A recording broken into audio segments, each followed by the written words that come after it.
I was in prayer. We have another Monday to share with you some of those things that God has been downloading to me.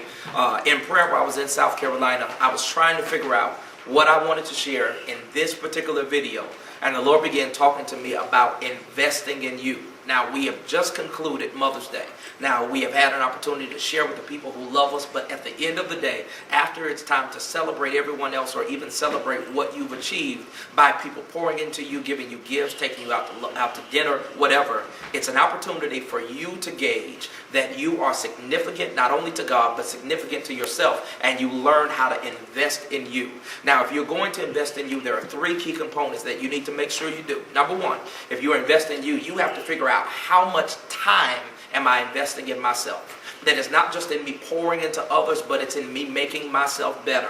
One of the reasons why I know the little that I do know is because I took time to pour into myself as a leader, as a visionary, as a armor bearer, as a father. So I got books, I read literature, I watched shows on it, because I've got to invest in me with time.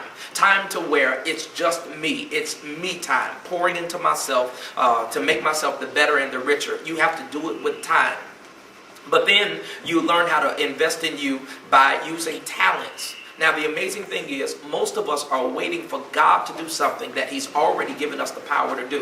When the Bible talked to Joshua and God told Joshua, He says, take courage or be of good courage. He says, you will make your way prosperous and you will have good success. It did not say that God was going to do it. It said that you would make your way prosperous and you would have good success. So you have talents in you that you're not even using. You have the gift of gab. You have the ability to love. You have the ability to network, to strategize. Some of you have strength. You may not be a great communicator, but you are a great worker. You are a great assistant. You are a great motivator. Whatever that is, after you get done looking at the time you sow into yourself, deal with the talents that you have. That helps you invest in you by maximizing those things that God has put within inside of you. And then the last thing, here's the amazing thing.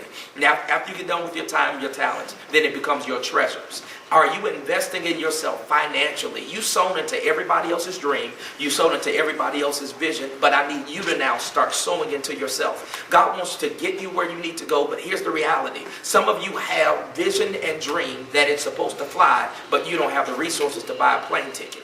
Now, here's the amazing thing. As God begins downloading these things in you, not only must you be ready, but you must be prepared. So if I'm going to invest in me, I am going to invest firstly with my time. I'm going to invest secondly with my talents. I'm going to use these giftings, abilities to be able to bring me profit, to bring me credibility, bring my life to a stable point. And then lastly, I'm going to invest my treasures. Again, I've sown into everybody else, but I've got to sow into me. If you're going to get where you got to go, understand this. You've got to invest in you. Let me say one more time, Happy Mother's Day to all of you that are watching this video. I pray that you had a successful holiday. But after you get done celebrating being a mother, understand you're a person and you got to invest in you. You'll do it again by three ways: your time, your talent, your treasure. We'll see you next Monday.